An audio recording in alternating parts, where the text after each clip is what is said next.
Terrorist groups continue to violate the ceasefire announced by armed forces for the third day running.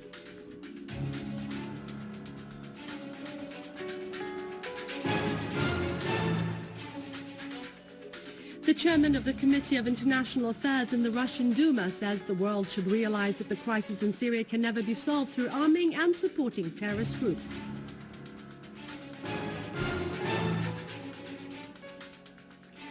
Four people are killed in Iraq, including 2 policemen, and 14 others are wounded in a series of terrorist attacks.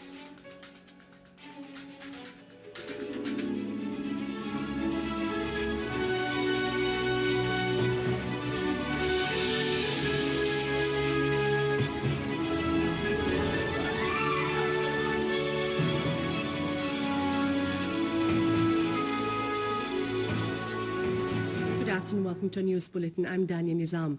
Terrorist groups continue to violate the ceasefire observed by our armed forces in Deir Ezzor for the third day running. An official source said that units of our armed forces confronted terrorist groups near al-Halabiya Square and killed the leading terrorist Ammar Nawar al-Hajar of al-Qaeda terrorist organization. Another unit of our armed forces clashed with a terrorist group that opened fire on the army roadblocks and security forces. A number of terrorists were killed in al-Rashidiyya quarter, including one of their leaders called Ghazwan al-Hussein.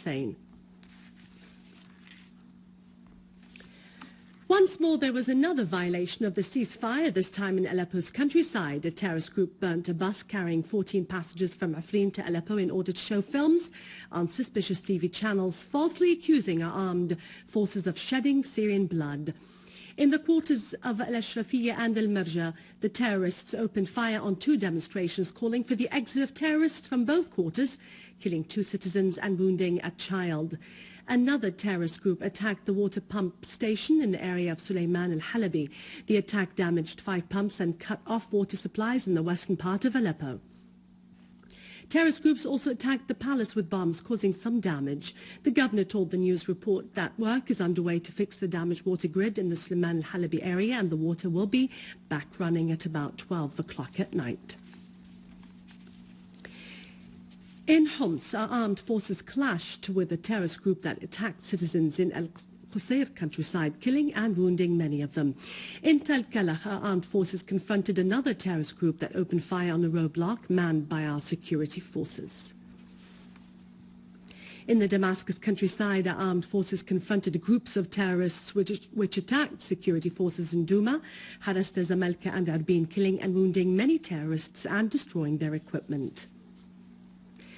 In Idlib, armed terrorists opened fire on our armed forces in several quarters in the countryside. Our armed forces replied to the fire. 2 children were wounded when an explosive device was detonated in a dustbin to the east of the Carlton Hotel in the city.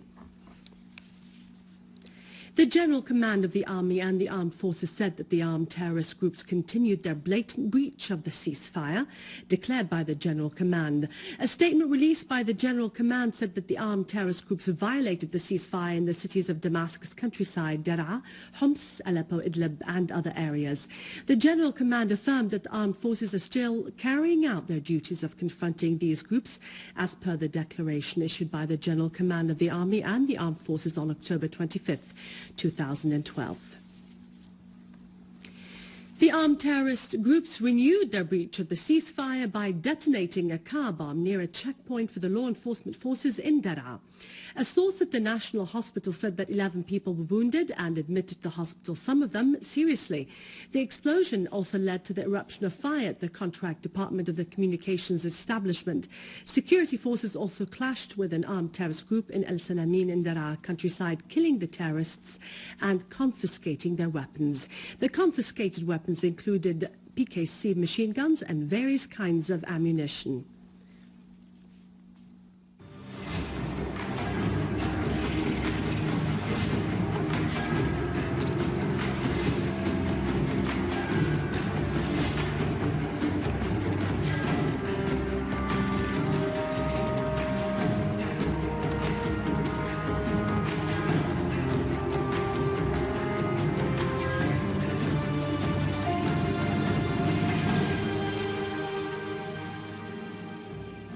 Prime Minister Dr. Wael Halaqi stressed during his regular tour on a number of the shelter centers that are used by the displaced families in Damascus the efforts exerted by the governmental institutions and ministries to rehabilitate the infrastructure in the areas damaged by the armed terrorist groups and to offer all the necessary services for the return of the displaced families to their areas.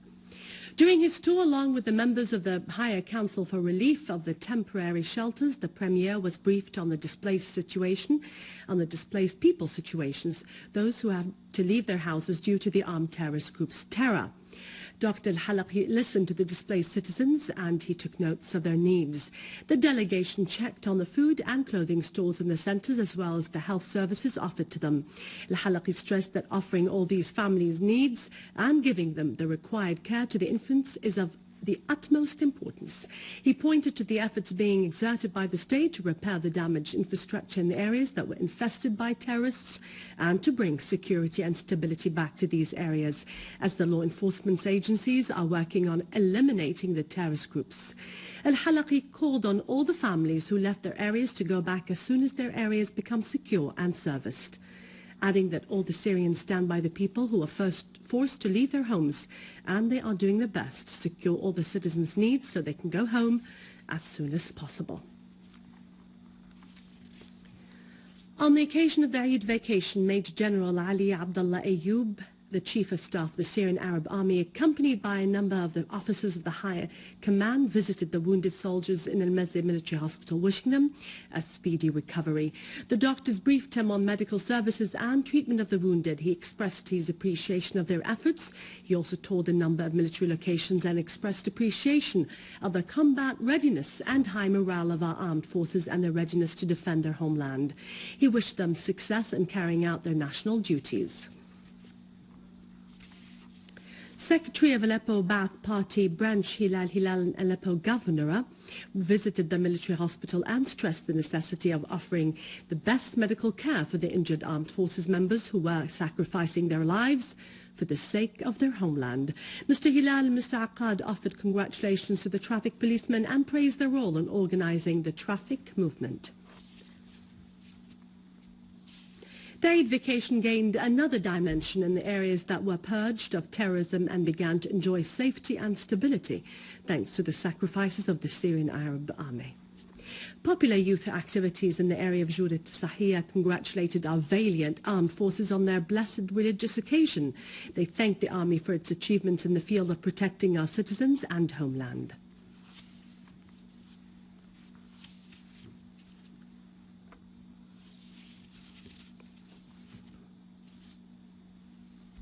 The Organization of Syrian Youth continued to carry out its national duties and activities in helping the victims of terrorism. The organization distributed food to families harmed by terrorist attacks. More than 1,000 people benefited from their assistance in the police hospital and the shelters of Dummar.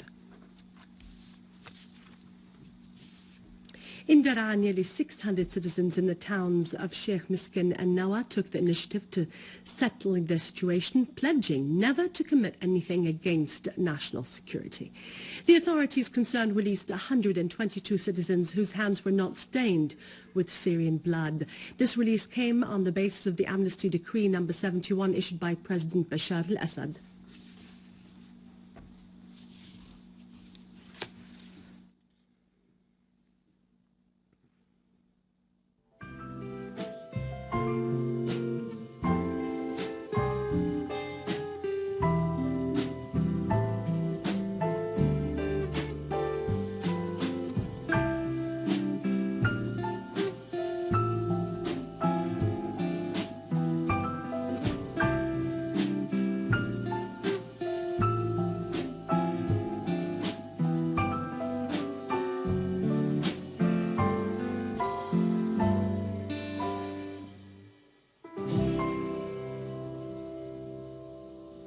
The chairman of the Committee of International Affairs in the Russian Duma, Alexei Pushkov, asserted that world countries should realize that the solution of the crisis in Syria can never be achieved through supporting and arming terrorist groups.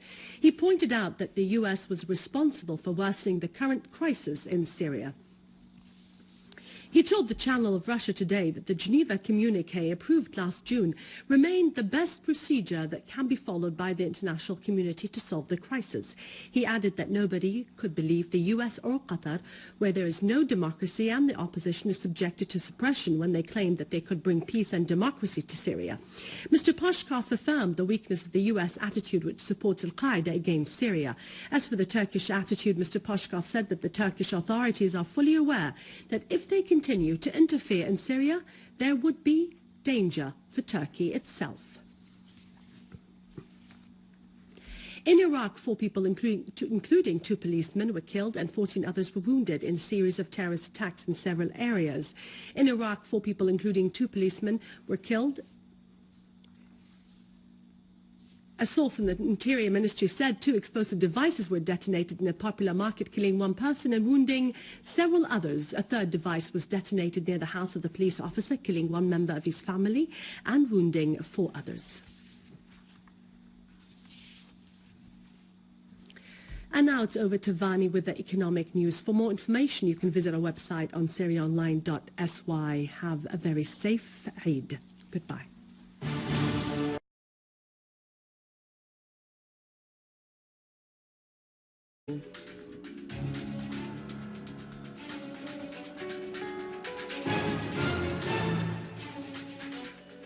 The chairman of the Committee of International Affairs in the Russian Duma says the world should realize that the crisis in Syria can never be solved through arming and supporting terrorist groups.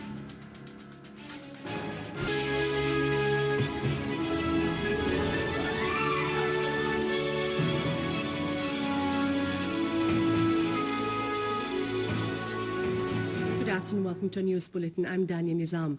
Terrorist groups continue to violate the ceasefire observed by our armed forces in Deir Ezzor for the 3rd day running. An official source said that units of our armed forces confronted terrorist groups near Al-Halabiya Square and killed the leading terrorist Ammar Nawar al-Hajar of al-Qaeda terrorist organization. Another unit of our armed forces clashed with a terrorist group that opened fire on the army roadblocks and security forces. A number of terrorists were killed in al-Rashidiyya quarter, including 1.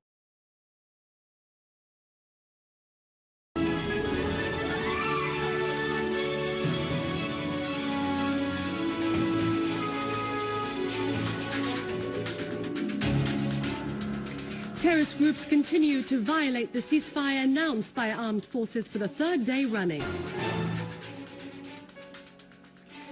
4 people are killed in Iraq, including 2 policemen, and 14 others are wounded in a series of terrorist attacks.